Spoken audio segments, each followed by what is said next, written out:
I have always been fascinated by everything that goes into ensuring our society stays safe and functions with fairness for everyone.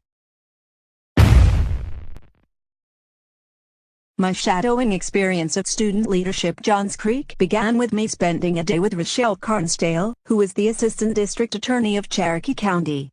On August 29, 2017, I arrived at the courthouse at 7 o'clock in the morning to meet with the staff and review their paperwork and evidence. As the morning progressed, we walked to the courtroom.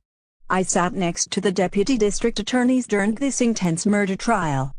It was somewhat surprising that murders were taking place so close to our homes, but they are.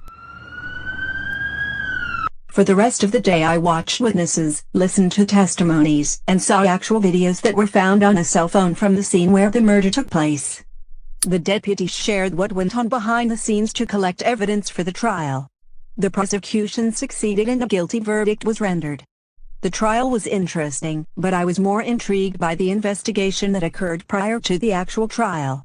This was the groundwork for the success in the court.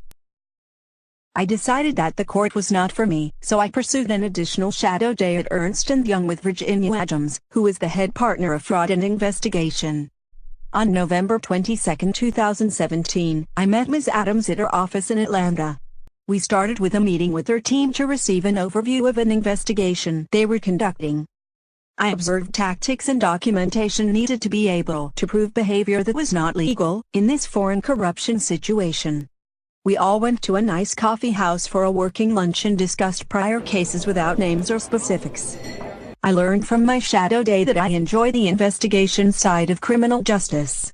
I like the intersection of law, politics, human behavior, and how they affect society.